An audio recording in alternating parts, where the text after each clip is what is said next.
हाथीराम बावाजीची कथा। बाबाजी नावाचा एक महान भक्त उत्तर हिंदुस्थानातून तिरुमलास येऊन त्याच ठिकाणी एक आश्रम तयार करून राहत होता। बाबाजी प्रतिरोज 2 वेळा स्वामी पुष्करणीत स्नान करून श्रीनिवासाचं दर्शन करत होता। त्यानंतर आश्रमात येऊन भक्ती श्रद्धेनं व्यंकटेश्वराचं नामस्मरण तो करत असे। श्रीनिवासाची स्तुती करत गीत गात गात तो 25 खेळत असे। खेळात दोन्ही बाजूनेही तो स्वतः एकटाच खेळायचा।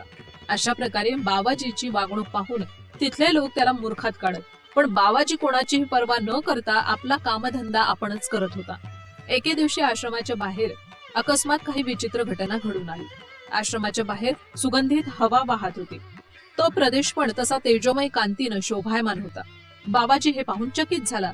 त्याला त्या तेजोमय कांतीत एक दिव्य स्वरूप साक्षात्कार झाला। बाबाजीनं त्या दिव्य स्वरूप मूर्तीला पाहून तन्मयतेनं म्हटलं, हे गोविंदा, नारायणा, अरे व्यंकटेशा, हरे श्रीनिवासा असं म्हणत त्या दिव्य स्वरूपाच्या चरणी तो पडला।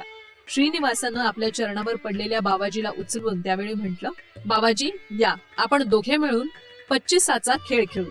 श्रीनिवासाचं हे बोलणं ऐकून बाबाजी आनंदित होऊन श्रीनिवासाला आपल्या आश्रमात घेऊन गेले। श्रीनिवासाला हरिणीच्या चर्मावर त्यानं बसवलं। श्रीनिवासाच्या दिव्य स्वरूपाला पाहत तल्लीन होऊन स्वतःला पण तो विसरून गेला।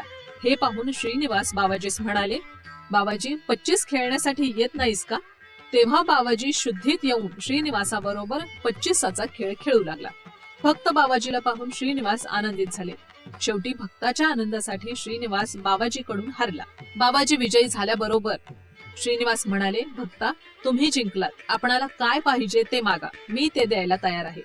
बाबाजीनं श्रीनिवासाचं बोलणं ऐकून प्रार्थना केली, हे परमधामा श्रीनिवासा, मला काहीच नको, मी फक्त आपले विश्वरूप पाहू इच्छितो। बाबाजीची ही प्रार्थना ऐकून श्रीनिवासांनी बाबाजीला विश्वरूप दर्शन दिलं। विश्वरूप दर्शन घेऊन आनंदित होऊन भक्तिपूर्वक स्तोत्र तो गाऊ लागला। अशा प्रकारे श्रीनिवास दररोज येऊन बाबाजी बरोबर 25चा खेळ खेळू लागला। एके दिवशी खेळ खेळत असताना श्रीनिवास कंठहार तिथेच विसरून गेले। श्रीनिवास गेल्यानंतर बाबाजीच्या दृष्टीस कंठहार दिसला। श्रीनिवास खेळाच्या नादात हार विसरून गेले, म्हणून खेळायला आल्यावर हार परत करण्याचा निश्चय त्यानं केला। बाबाजी श्रीनिवासाची वाट पाहत रात्रभर जागाच राहिला, तरी पण श्रीनिवास काही आलेच नाही।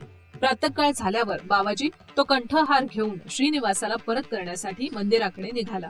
इकडे मंदिरात श्रीनिवासाच्या गळ्यातला हार नाहीसा झालेला पाहून पुजारी घाबरून गेले। पुजाऱ्यांनी जाऊन मंदिराच्या अधिकाऱ्यास सांगितलं। सगळेजण सगळीकडे तो हार शोधायला लागले, तरी हार मिळाला नाही। इतक्यात बाबाजी हार घेऊन मंदिरात पोहोचला। बाबाजीच्या हातात हार पाहून पुजारी बाबाजीला चोर समजून त्याला चांगलाच मारू लागला। त्याला मारत असताना पाहून एका अधिकाऱ्यानं मारणं थांबवून बाबाजीला विचारलं, संन्यासी असून तू श्रीनिवासाच्या हाराची चोरी का केलीस हे सांग। तेव्हा बाबाजी आपल्या आश्रमात घडलेली हकीकत अधिकाऱ्याला सांगू लागला, पण बाबाजीच्या बोलण्यावर कोणीच विश्वास मात्र ठेवला नाही। उलट त्याची सगळेजण थट्टा करू लागले। श्रीनिवास कुठे आणि तू कुठे? तुझ्या बरोबर काय श्रीनिवास 25 खेळायला येतील?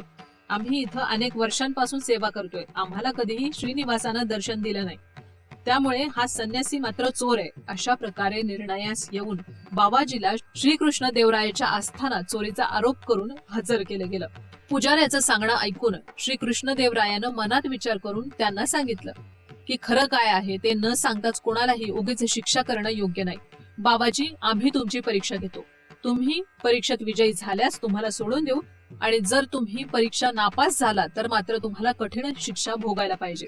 असं सांगून श्रीकृष्ण देवराय यांनी बाबाजीस पाताळात नेलं आणि तिथे बंदिवान केलं। ते गृह पूर्णपणे उसानं भरून गेलेलं होतं। ते बाबाजीला दाखवून कृष्णदेवराय म्हणाले, बाबाजी, तू जर खरा भक्त असशील तर सूर्य उगवण्याच्या अगोदर सगळा ऊस खाऊन टाकशील। अशा प्रकारे त्यांनी बाबाजी समोर अट ठेवली। बाबाजीला गृहात बंद करून बाहेरून कुलूप लावून चारी बाजूंनी शिपायांचा पहाराही ठेवला गेला। बाबाजी हे सगळं पाहून मनात श्रीनिवासाची प्रार्थना करत झोपी गेला। भक्तवत्सल बाबाजीचं रक्षण करण्यासाठी हत्तीचं रूप धारण करून त्या गृहात प्रवेश करून श्रीनिवासानं सगळा ऊस खाऊन टाकला। सूर्य उगवण्यापूर्वीच हत्तीनं मोठ्यानं ओरडत आपल्या सोंडेनं बाबाजीस उठवलं आणि आशीर्वाद दिला। हत्तीचं ओरडणं ऐकून शिपायांनी भिवून जाऊन अधिकाऱ्याला बोलावून आणलं। अधिकारी लोक मात्र हे सगळं पाहून आश्चर्यचकित झाले। बाबाजी खरोखरच श्रीनिवासाचा भक्त आहे, त्याच्या रक्षणासाठीच श्रीनिवासानं हत्तीचं रूप धारण करून बाबाजीचं रक्षण केलं। सर्व लोक बाबाजीच्या पाया पडले, त्याची क्षमा मागितली याच बाबाजीला त्याच मंदिरात पुजारी पण देऊन देवाच्या सानिध्यात राहायला सांगितले गेलं. आता पण लोक श्रीनिवासाचं दर्शन करून हाथीराम बाबाजीचं दर्शन करतानाही आपल्याला दिसतात.